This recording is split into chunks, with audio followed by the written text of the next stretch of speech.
Hello and welcome to another episode of Around the House. I'm your host, Steve O'Brien, and we go all over the South Shore talking about home improvement, home repair, anything to do with around the house. And today we have a guest. We're not in studio, as you can see. We're a beautiful day. We're in sunny Whitman, Mass. And we're at the mobile residence of Dawnna Weir, who is nice enough to have us by.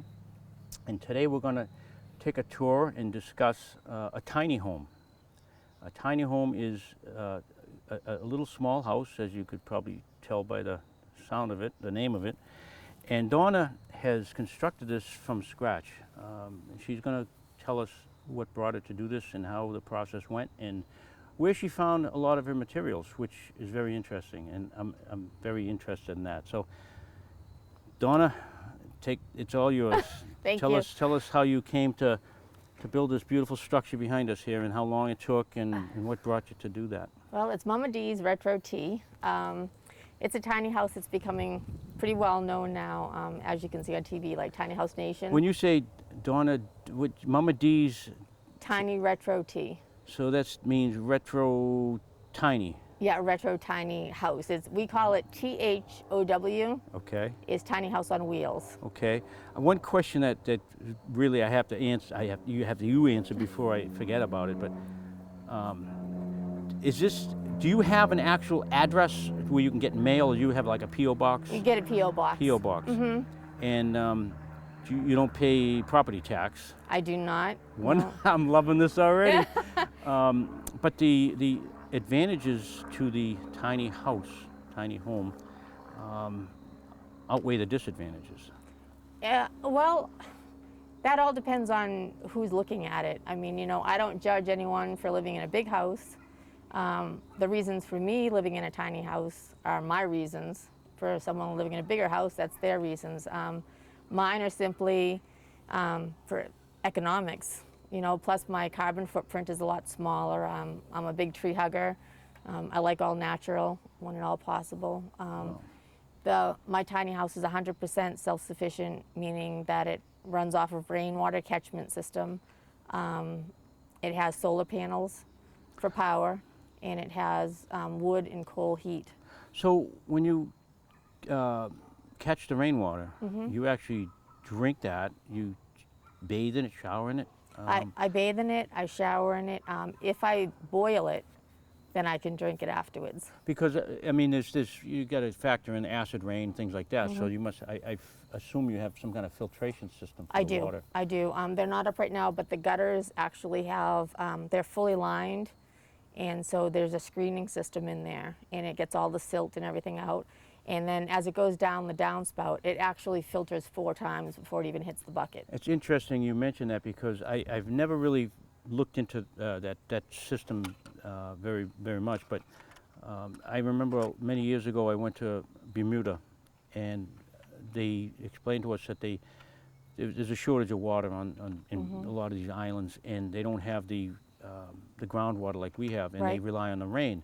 And just like you said, they paint their roofs with some kind of antibiotic, something or other. That the coating on the roof when the water runs down, it just disinfects the rainwater, however it works, and then it goes through the gutters, similar to what you were just telling me. So that's interesting. There's a lot to that. There is. It's not for everyone. I love it. I like the idea that I'm reusing. I mean, it's the same thing with what I purchased. I bought the trailer. But other than the actual wood that I'm building it with, everything else is just salvaged. It would have been in a landfill, or people call me once they realized what I was doing. They were like, hey, we have a refrigerator. I have a 1927 hot point stove in there, original 1927, that my electrician is rewiring for me. And that's going to run from solar power? That will run from solar power. That's amazing. So, I mean, everything in there will be solar power? Everything is solar power. It doesn't need to plug in at all. That's amazing. And what do you do on a cloudy day? Don't take a shower, don't cook. Pray for Get rain. takeout. I pray for sun. I actually have a battery bank on the front that I'm building now. Okay. And so that will house at least 10 deep cell batteries. And that stores it, and when you're not using the direct sunlight, like at nighttime or whatever, Right. That's pretty amazing. That's quite a an effort to go green, as they say. Be self-sufficient and not rely on the power company. Obviously, there's no phone company. Everybody's got cell Right. phones now, but and I notice you've got a kitchen sink in there. You must have to have a little pump to pump the water throughout the You home. do, yeah. It's just a small little pump. It's not submergible. It just it goes inside the walls, and the solar power again. It's on a circuit breaker, and it turns it on. The pump comes on. I have on-demand water heaters, one in my kitchen, one in my bathroom. Interesting. And so I mean, those are more efficient too. Even if you have a big house, to use an on-demand water heater, it's so much better. The water heater doesn't run constantly. Right. It right. only runs when you use it in very point of service. efficient. And I take it you don't have cable TV. No, I'm not really a TV Satellite watcher. dish. You get a satellite dish, but then you have to reposition every time you move. Yeah, I do have an antenna, but I'm not a big TV watcher. I'm more about books, and Yes. the And whole idea of doing this is so that I can go, see, and do. it's obvious that you don't watch a lot of TV because this thing would probably still be on the ground. Probably so. And that's the problem with society today, and a lot of young people today is they spend a lot of time watching TV, and they could be doing something constructive. Right. And this is a perfect example of how you use your time. Right. And it's for a better cause. Well, and my 16-year-old is with me too. He has the smaller loft, and my house is completely PlayStation free. Is he on board with you on this? He is absolutely on Isn't board that with me. great? So you've inspired him to, and he'll probably inspire someday his kids or some people he knows because of the way he lives. I hope so. I hope so. Isn't that interesting? So it's almost like we're kind of regressing back because I see it more and more, and I know when I was a young person, I grew up, there was 3 of us in the house, and we grew up in a little small, tiny little cape, and just fine. And myself being in construction, I've built many homes, been working on many homes, and I've seen, and it kind of appalls me in a way that there's people who build these massive, multi-million-dollar homes. Each child has their own bedroom, own bathroom off the bedroom, and why are things getting bigger and bigger, and like you say, the energy that it consumes. Well, I think a lot of times, and this is just my personal opinion, but I feel like it's status. A lot of Yes. people, they work hard all week long, and they want to be able to show what they've earned for it. And I don't judge that. I really don't. Right. But the way I broke it down is that if you think about it, during Monday through Friday, you might drive 40 to an hour a minute to work. Okay? Then you spend 8 hours at work. Then you still have that drive back, minus if you have to go to the grocery store or whatever. Right. You have to tack that on the end of it. So now we're up to like 10 hours out of the day. You come home, what's the first thing you want to do? Sit down. Right. Sit down, have something to eat, relax, turn on the TV, right?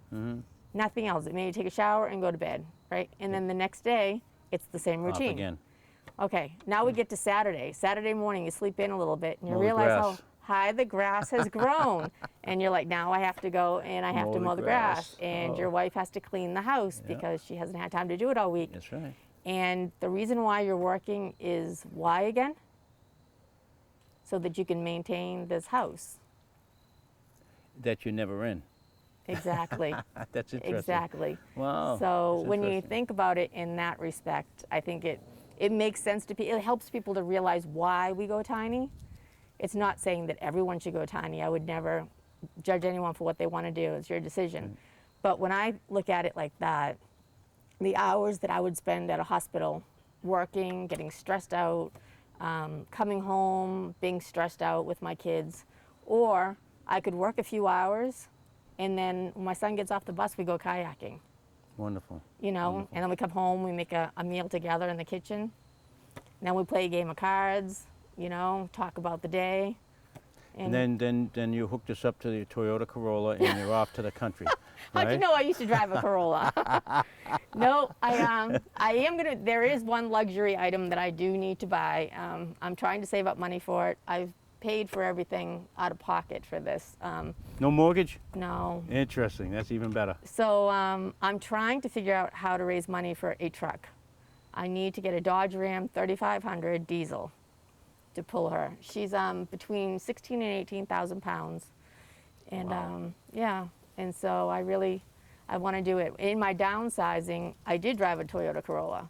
Oh, I had that was a lucky guess. a brand new car, drove it off the lot, sticker still on it, had it for a few years, and then when I decided to go tiny, I drove it back to Toyota. I sold it back to them, and I actually bought a Volkswagen Cabriolet, 2001, paid cash in full, and so I don't have a car payment either. Wow. You're living the dream. Exactly. Wow. This is the American dream to me, So- not owning a mortgage. And worrying about your retirement.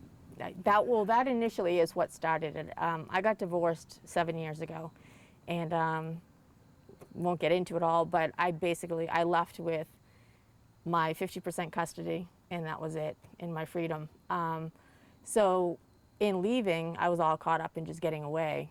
But in a few years after that, I realized, what have I done? I don't have any retirement. I was basically a stay-at-home mom. Mm-hmm.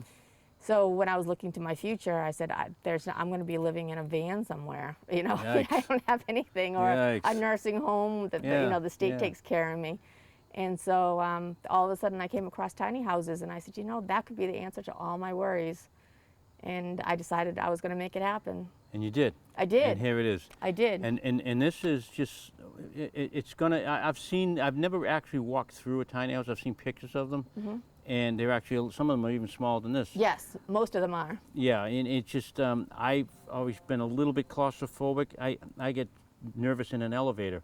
But I've been in this house, and we'll take you, at some point during the show, we'll take you for just a quick show of the inside if we can get some inside shots of this house. And it's certainly not claustrophobic as I would normally think. I would almost think I'd have to duck down to get into a room or something, but it's plenty spacious, plenty of room. And like you said earlier, what more do you need? I mean, I worked on a house, it was a big, huge house. I was working on it for almost 2 years, a brand new house, and there were 9 bathrooms in this house, 2 people living in it. How many bathrooms can you use at one time? And in most homes, this home in particular, I remember it distinctly because I have an oil tank in my house. It's a 250-gallon tank, and that lasts me, maybe if I'm conservative, I can get 2 months in the winter out of that. Wow. And I get, well, it's just myself and my daughter living there, so it's inexpensive to run. But this house I worked on had 3 of those tanks. 3 my gosh. 250-gallon tanks, and that was to heat. 2 people living. It might have been 2 or 3. I think there was a woman living above the garage, but this house was just so big, and and it hardly ever used half the rooms in the house. And their tax base, their real estate tax was probably close. At the time, it was in the 1990 when I worked on this house, and the tax for that house in the land was $40,000 a year. Oh my gosh. Yeah, so You can imagine what it is now. I mean, if that isn't throwing money out the window, I don't know what is. But Well, I mean, that's just the way they like to live, and I don't knock them for that. I mean, God No, bless them, and no. that's what keeps the world going around. Yeah. But this is certainly, you got me thinking, because I mean, no, get that a lot. Well, I mean, it'd be a big transition for me to downsize at this point in my life, which I have to do it at some point because my house is getting too big for me, and it's becoming a noose around my neck. I love it there. It's private. It's quiet. We got the pool in the back, and it's just my little oasis. But I spend most of my free time, if not doing one of these shows, mowing grass, trimming hedges, Maintenance. painting, repairing. And as the house ages, there's always a project. And something like this here, I mean, it's not so big it overwhelms you. Not I mean, at all. You're not going up a high ladder to clean your gutters. No. No gutters at 17. all, actually, right? No, well, not yet. I mean, Yeah. the rainwater catchment does go on the front, but that's Yeah. a totally different thing altogether. But I'm really impressed with the fact that almost everything in here is reclaimed it wood. is. As Dawnna explained to me, some of the doors, these doors are all behind us, have been reclaimed, and we'll show you some of the stuff inside. What do you call it? The metal. The tin behind the tin fireplace. came out of a church, and it's just. Where'd this roof come from? The metal roof. All right, well, it was in better condition when I got it. We had a little problem with the trees coming out of the woods, but that's altogether different. The roof itself actually comes from the Rockingham racetrack. So They were scrapping it. They were going to throw it out. well, yeah, they were tearing everything down, and so I contacted them and said, you know, told them what I was doing, and Yeah. they said, come on down. That's amazing. So you just recycle something that might have been in a scrapyard. Absolutely. And open My favorite 4-letter F word, free. I hope you got some extra pieces. I do. I do. Good. I always buy an excess if I need to, or get an excess. What did you learn a lesson from going through the woods with that trailer? Absolutely, but there's actually a story. You have do we have like 2 minutes to tell a quick story? Yeah, so, we do. All right, we're coming out of the woods, and I have someone who's pulling it, and I had already surveyed everything. Looked like it was perfectly clear.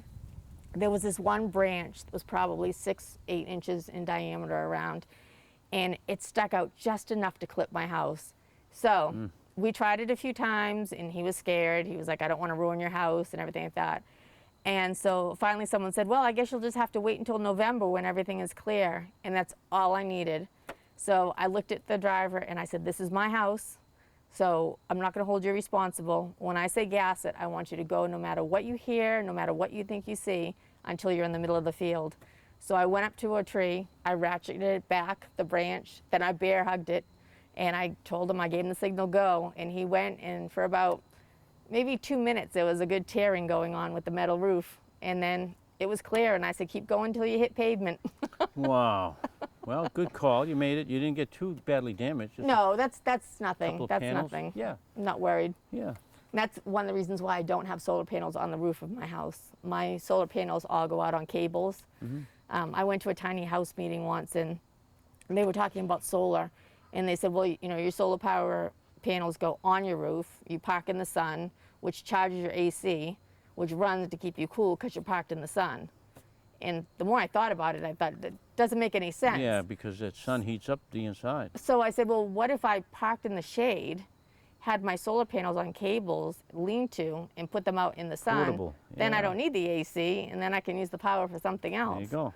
So that's where that whole thing began. So So now a lot of people are doing that. So now you carry the solar panels separate? I do. Yep. Yeah. Do you find that's kind of takes up space? No, usually they go in the back of the truck for the most They're on part. the outside? No, they go in the bed of the truck, and Okay. then they're just on lean-tos. I see. And I just carry them out and I set them up, and there's one on either side. So regardless what time of day it is, it's still That's excellent. No, that's taken in. You've got it all figured out. I mean, this is you're operating on like a zero budget. Exactly. No utilities, no tied into the town water department or any of that stuff. No, That's no. interesting. Well, we're going to talk a little bit more about this as we go into the show some more.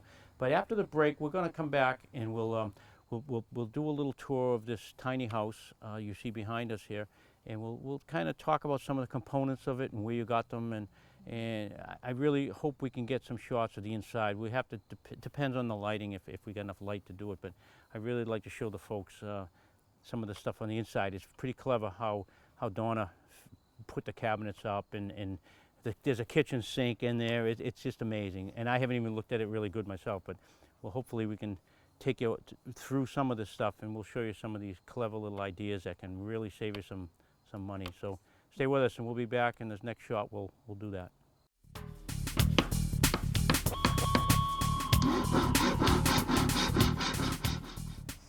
We're back with Dawnna Weir, and we're going to go over some of the nice aspects of this tiny house that she built. Number one being the solar panel is something she incorporated into this, and this powers up all her electronics. And you will eventually have 8 of these. 8 to 10, yes. And these will go to storage batteries on the front, which will work on cloudy days at nighttime. And stuff Exactly. like They'll that. store all my energy. Absolutely. Excellent. Yep. Excellent. And I notice it's a tri-axle. There's Yep. three axles. Yeah, it's a 28 foot. It's custom made for tiny houses. It's got a gross weight of 21,000 pounds. Air And brakes. Air brakes in all the axles, so Right. it stops on a dime. It does. Excellent. It does. You need to have that. Excellent. Well, you've certainly done right there. The foundation is the most important part of any Absolutely. home. That's what they say. Yeah. Now let's I'm going to throw a quick question at you. We're going to move over that way a little bit, but there's some stairs that go into the house. Do you carry those with you when you go on a trip, or do you just leave them where you are? Actually, those are just makeshift stairs. They look heavy. Well, I got the stringers on the side of the road. Big surprise, right? So Reclaimed. Hey, that's what we're all about. So I just threw the stairs on just so I wouldn't Yeah. have to keep climbing up and down on the Sure. ladder. Eventually there'll be a deck that comes out here. And that deck is that fold up, or is it something you can take with you? It's actually going to be one that'll come off in 3 different pieces and they'll And- go on the back of the truck. And then when you get to where you go, you reassemble it. Sure. Excellent. Yep. Good idea. Yep. Now let's talk about these shingles you have on here. They're cedar. They're cedar shingles. Most of these I did buy brand new. Some of them were actually donated to me, which thank you people for that. I decided to go with the shaker pattern simply because I knew I couldn't keep a straight line. It looks fine. That And looks great. If you look up on that side a little bit, it's a little bit of a wavy pattern, and the reason for that is because my kids helped me out, and I wouldn't change it for anything in the world. It's like a rolling scrapbook. There you go. No, you'll have many memories, I'm sure. Yeah. And I love those doors. The doors, you reclaimed those doors. Everything, the windows. This How was come an you old don't have a candy storm shop. door on there? What do you do in the summertime? I'm just going to put a screen door on You there. are. There'll be a lock, Yeah. like a real lock. I actually Yeah. have one that has a skeleton key that still goes to wow, it, so isn't that that'll be cool? on there. I like the fact that most everything on this project is used. It And is. most everything has been reclaimed, Yep. and it was probably headed for a landfill. So It would have been. that's a wonderful thing that you talk about going green. So And the roof, that came from the Rockingham racetrack. the roof, the metal roof, and it's very lightweight. Where if you use regular asphalt shingles, Yeah, exactly. it would have added tremendous amount of weight to it. So I like the fact Exactly. that you use aluminum roof. Right. Once you get that fixed, you'll be back in business. But Exactly. very good. So now what we're going to do is we're going to try to take a little quick tour on some of the cool stuff. The inside is really cool. If we can get some shots of the inside on our next shoot, you'll see some of the ingenious cost-saving ways that Dawnna put things together to save some money and be efficient.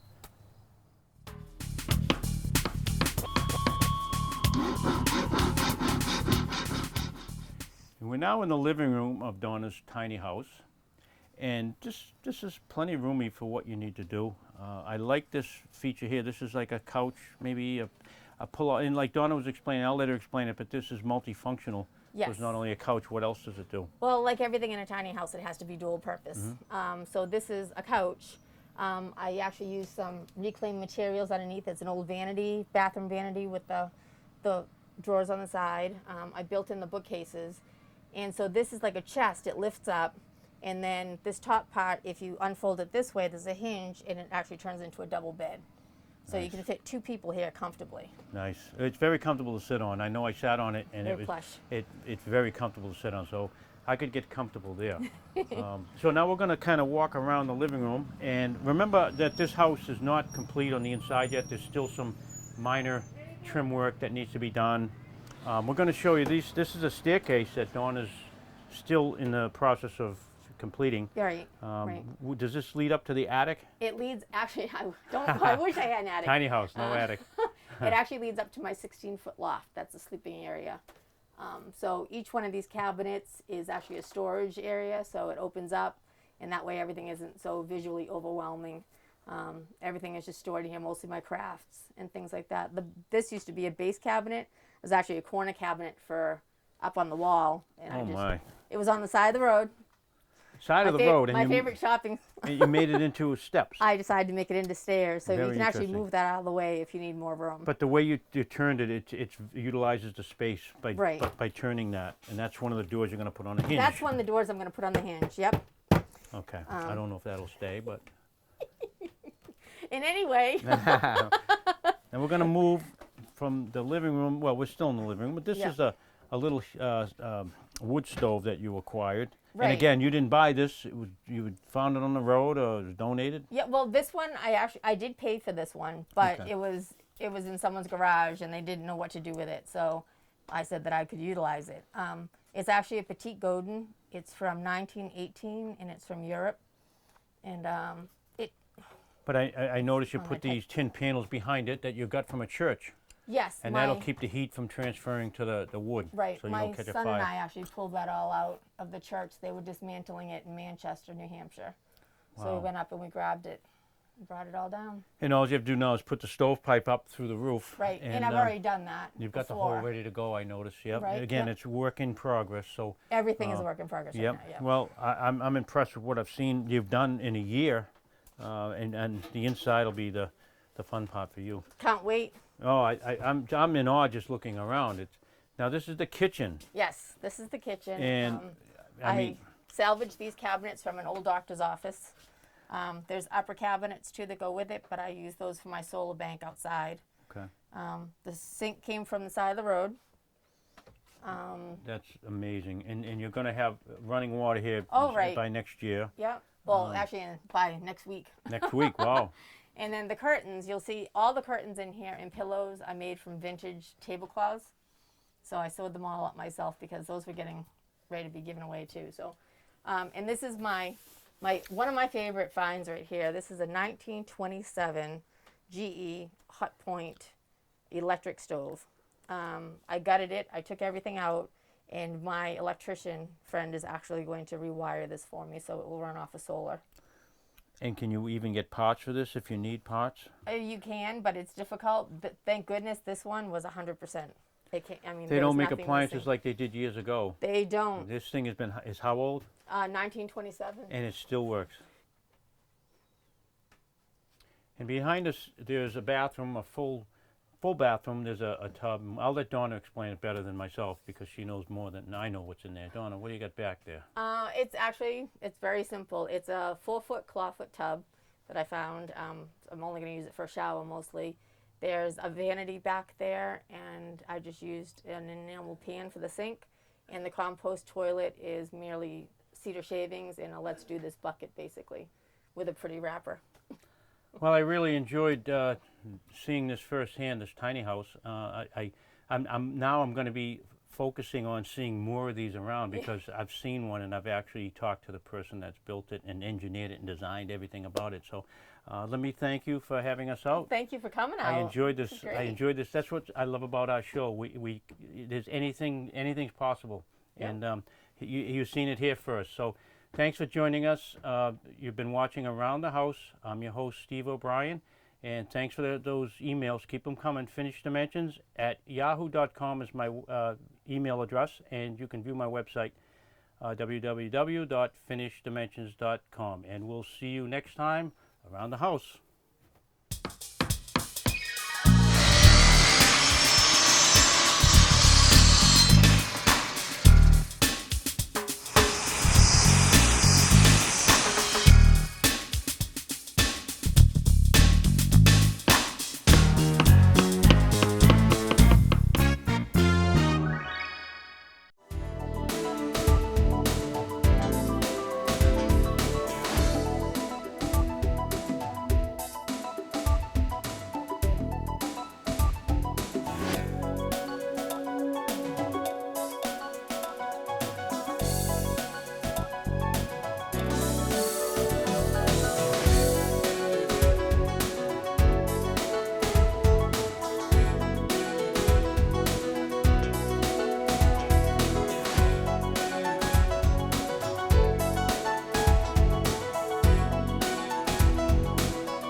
Does the cost of higher education have you stressed?